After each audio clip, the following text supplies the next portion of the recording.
നമസ്കാരം, ഞാൻ ബിജീഷ് വള്ളൂർ, പ്രൊഫഷണലി ഒരു ഫുൾ ടൈം ട്രേഡറാണ്. നമുക്ക് നിഫ്റ്റിയുടെ ട്രേഡ് സെറ്റപ്പ് നോക്കാം. നെക്സ്റ്റ് ഡേയിലായാലും നിഫ്റ്റിയുടെ ഒരു ട്രെൻഡ് എങ്ങനെയാണ്, ഈ ഒരു ട്രെൻഡ് നമുക്ക് എങ്ങനെ മാനേജ് ചെയ്യാം, അങ്ങനെ കൃത്യമായിട്ട് നമുക്ക് ഇൻട്രാഡേയിൽ മാനേജ് ചെയ്യാൻ പറ്റും.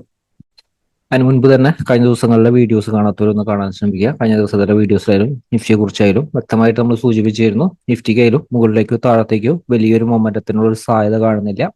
ചെറിയ റേഞ്ചിൽ നിലനിൽക്കാനുള്ള ഒരു സാധ്യതയാണ് കാണുന്നത്. കഴിഞ്ഞ ദിവസം വീഡിയോസിൽ അപ്ഡേറ്റ് ചെയ്തിരുന്നതാണ്. ഇന്നത്തെ ഒരു സെറ്റപ്പ് നോക്കി കഴിഞ്ഞാലും നമുക്ക് വളരെ ഈസി ആയിട്ട് മനസ്സിലാവും.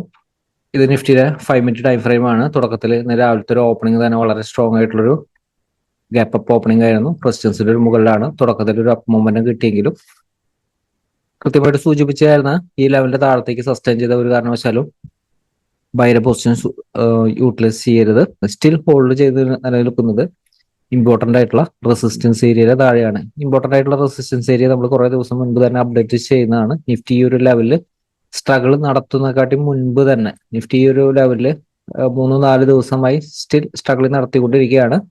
മുൻപ് തന്നെ നമ്മൾ ഈ ഒരു റെസിസ്റ്റൻസ് നമ്മൾ പറഞ്ഞിരുന്നു. കാരണം ഈ ഒരു റെസിസ്റ്റൻസിന്റെ അടുത്ത് നിന്നാണ് മാർക്കറ്റിലായാലും പ്രോഫിറ്റ് ബുക്കിംഗ് വരാനായിട്ടൊരു സാധ്യത. നിഫ്റ്റി ഇനി ഫർദർ അപ്പ് മൂവ്മെന്റിന് സാധ്യത ഉണ്ടെങ്കിൽ നിഫ്റ്റി 24,375 മുകളിലേക്ക് ക്ലോസിംഗ് ബേസിസിൽ ഡെയിലി ക്യാൻഡില് ക്ലോസിംഗ് ബേസിസിൽ നിലനിർത്തിയാൽ മാത്രമാണ് ഫർദർ അപ്പ് മൂവ്മെന്റത്തിന് സാധ്യത. ഇവിടെ നോക്കി കഴിഞ്ഞാൽ അതിന് സാധിക്കും. ഡെയിലി ക്യാൻഡില് ക്ലോസിംഗ് നിലനിർത്തിയിരിക്കുന്നത് സ്റ്റിൽ റെസിസ്റ്റൻസ് ഏരിയയുടെ താഴെയാണ്.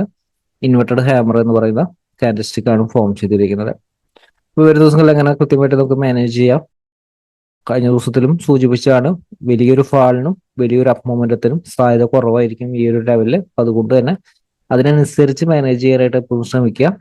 കൃത്യമായിട്ടൊരു ട്രെൻഡ് ഇൻട്രാഡേയിൽ മാനേജ് ചെയ്യുക. ഇത് നിഫ്റ്റി സ്ട്രഗിൾ ചെയ്യുന്ന ഏരിയ ആണ്. പ്രോഫിറ്റ് ബുക്കിന് സാധ്യമായിട്ടുള്ള ഒരു ഏരിയ ആണ്. മാത്രമല്ല നല്ല സപ്പോർട്ടുകൾ ഉണ്ട്. അതുകൊണ്ട് തന്നെ ഒരു ബൗൺസിനും ശ്രമിക്കും. നിഫ്റ്റിയിൽ നമുക്ക് എങ്ങനെ കൃത്യമായിട്ട് മാനേജ് ചെയ്യാം, ഏതാണ് റൈറ്റ് ആയിട്ടുള്ള സപ്പോർട്ട് റെസിസ്റ്റൻസ്, കൃത്യമായിട്ടുള്ള സപ്പോർട്ട് റെസിസ്റ്റൻസ് നമുക്ക് നോക്കാം. ഇത് 5 മിനിറ്റ് ടൈം ഫ്രെയിം ആണ്. നിഫ്റ്റിയിലായാലും റെസിസ്റ്റൻസ് കാണുന്നത് കഴിഞ്ഞ ദിവസത്തിൽ നൽകിയിരിക്കുന്ന അതേ റെസിസ്റ്റൻസ് തന്നെയാണ്. 24,375. 24,375 താഴെ ഒരു ഓപ്പണിംഗ് വീക്ക്നെസ് ആണ്. പ്രോഫിറ്റ് ബുക്കിന് തന്നെയാണ് സാധ്യത. പക്ഷേ ഈ ഒരു ലെവലിൽ ഓപ്പൺ ചെയ്യുമ്പോൾ ഇതിന്റെ മുകളിലേക്ക് സസ്റ്റെയിൻ ചെയ്താൽ ക്വിക്ക് ആയിട്ടുള്ള ബൈ ഓപ്പർച്യൂണിറ്റി യൂട്ടിലൈസ് ചെയ്യാം. അടുത്തൊരു റെസിസ്റ്റൻസ് കാണുന്നത് 24,460. ഇന്ന് വന്നിരിക്കുന്ന ഒരു ഹൈ ആണ് റെസിസ്റ്റൻസ് എടുത്തിരിക്കുന്നത്. 460 മുകളിലെ ആയാലും റെസിസ്റ്റൻസ് കാണുന്നത് 24,545 റെസിസ്റ്റൻസ് കാണുന്നത്. ഇപ്പൊ നിഫ്റ്റി ഇൻ കേസ് ഓപ്പൺ ചെയ്യുന്ന ഗ്യാപ്പ് അപ്പ് ഓപ്പണിംഗ് ആണ്, റെസിസ്റ്റൻസിന്റെ ഒരു താഴെയാണെങ്കിൽ പ്രോഫിറ്റ് ബുക്കിന് തന്നെയാണ് സാധ്യത. 24,375 അല്ല 365 കൂടി താഴത്തേക്ക് ബ്രേക്ക് ചെയ്താൽ കുറച്ചും കൂടി വീക്ക്നെസ് ആയിരിക്കും.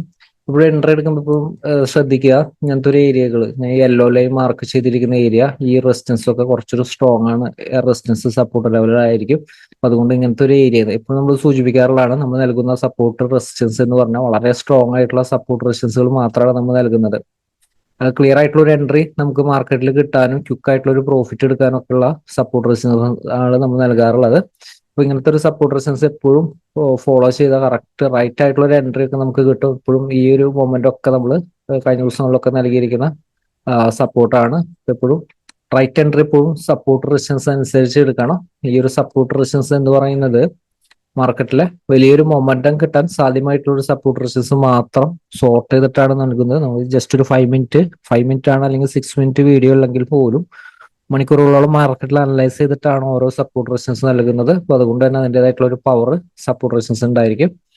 അപ്പൊ നിഫ്റ്റി ഓപ്പൺ ചെയ്യുന്ന ഈ സപ്പോർട്ട് റെസിസ്റ്റൻസ് ഏരിയയിൽ അല്ലെങ്കിൽ വെയിറ്റ് ചെയ്യുക. റൈറ്റ് ആയിട്ടുള്ള ഒരു എൻട്രി എപ്പോഴും റെസിസ്റ്റൻസ് ഏരിയന്ന് യൂട്ടിലൈസ് ചെയ്യാനായിട്ട് ശ്രദ്ധിക്കുക. അല്ലെങ്കിൽ അടുത്ത റെസിസ്റ്റൻസിന് മുകളിലേക്ക് സസ്റ്റെയിൻ ചെയ്യാനായിട്ട്, അല്ലെങ്കിൽ അടുത്തൊരു സപ്പോർട്ടിൽ വരുന്ന ഒരു സമയത്തുള്ള ഒരു ഓപ്പർച്യൂണിറ്റി, അതാണ് ഇപ്പോഴും നല്ല റൈറ്റ് ആയിട്ടുള്ള ഒരു ഓപ്പർച്യൂണിറ്റി ആയിട്ട് കിട്ടുന്നത്. അല്ലാത്തൊരു എൻട്രി അവോയ്ഡ് ചെയ്താൽ മാർക്കറ്റിൽ നല്ല മൊമെന്റം ക്യാച്ച് ചെയ്യാനായിട്ട് സാധിക്കും. 24,240 ഹോൾഡ് ചെയ്യുന്നുണ്ടെങ്കിൽ ബൈ ഓപ്പർച്യൂണിറ്റി യൂട്ടിലൈസ് ചെയ്യാം. ഇവിടെ 24,230 താഴെ സസ്റ്റെയിൻ ചെയ്താലാണ് വീക്ക്നെസ് വരുന്നത്. അപ്പൊ ഇൻ കേസ് ഓപ്പൺ ചെയ്യുന്ന ഗ്യാപ്പ് ഡൗൺ ഓപ്പണിംഗ് ആണ്. 24,230 താഴെയാണ്. ചെറിയ ടൈമിന്റെ ലോ ബ്രേക്ക് ചെയ്ത ഷോർട്ട്സിന് കൂടുതൽ ഇമ്പോർട്ടൻസ് നൽകാം. പക്ഷെ ഇതിന്റെ താഴെ ആയാലും 240 മുകളിലേക്ക് സസ്റ്റെയിൻ ചെയ്യാതെ ബൈ ഓപ്പർച്യൂണിറ്റി യൂട്ടിലൈസ് ചെയ്യരുത്. ഈ ഒരു ലെവലിലായാലും 24,160 ഇനി അടുത്തൊരു സപ്പോർട്ട് വരുന്നത്. അതുപോലെ തന്നെ നിഫ്റ്റി ഓപ്പൺ ചെയ്യുന്നത് ഈ പറയുന്ന ഒരു സപ്പോർട്ട് റെസിസ്റ്റൻസ് ഏരിയയിൽ അല്ലെങ്കിൽ വെയിറ്റ് ചെയ്യുക. റൈറ്റ് ആയിട്ട് എപ്പോഴും സപ്പോർട്ട് റെസിസ്റ്റൻസ് ഏരിയയിൽ നിന്ന് യൂട്ടിലൈസ് ചെയ്യാനായിട്ട് ശ്രമിക്കുക. ഇൻ കേസ് നിഫ്റ്റി ഇതിന്റെ മുകളിലേക്ക് പോയാലും റെസിസ്റ്റൻസിന്റെ മുകളിലേക്ക് സസ്റ്റെയിൻ ചെയ്താലും തിരിച്ചിന്റെ താഴെ വന്നാൽ വീക്ക്നെസ് ആണ്. ഇതൊരു ചോപ്പി ഏരിയ ആണ്. ഇന്നത്തെ ഒരു മാർക്കറ്റ് സിറ്റുവേഷൻ കണ്ടു കഴിഞ്ഞാൽ അത് മനസ്സിലാകും. അത് ക്വിക്കായിട്ട് റിവേഴ്സ്, കാരണം നിഫ്റ്റിയുടെ സിറ്റുവേഷൻ ആയാലും ഈ ഒരു ഏരിയയിൽ റെസിസ്റ്റൻസിന്റെ മുകളിലേക്ക് സസ്റ്റെയിൻ ചെയ്തിട്ടില്ല. അപ്പോൾ സിംഗിൾ ഡേ ജസ്റ്റ് സക്സസ് ചെയ്തതിന് ശേഷം വരുന്ന നെക്സ്റ്റ് ഡേയിൽ വരുന്ന ഒരു ഓപ്പർച്യൂണിറ്റി ഹൈ മൊമെന്റം മാർക്കറ്റിൽ കിട്ടും. അപ്പൊ അല്ലാത്തൊരു ഓപ്പർച്യൂണിറ്റി ചോപ്പി മൊമെന്റത്തിലായിരിക്കും കൂടുതൽ സാധ്യത വരുന്നത്. അപ്പൊ എപ്പോഴും നല്ല ഓപ്പർച്യൂണിറ്റി എപ്പോഴും നല്ലൊരു സപ്പോർട്ട് ചെയ്യുന്ന മാത്രം യൂട്ടിലൈസ് ചെയ്യുക. ഇത്തരം സപ്പോർട്ട് റെസിസ്റ്റൻസ് അനുസരിച്ച് മാനേജ് ചെയ്ത് എക്സാക്ട് ആയിട്ടുള്ള ട്രെൻഡ് നിലനിൽക്കാനായിട്ട് സാധിക്കും. മാർക്കറ്റിലെ വലിയ അവസരങ്ങളായിട്ട് നമുക്ക് വരും ദിവസങ്ങൾ അപ്ഡേറ്റിൽ വീണ്ടും കാണാം. Thank you.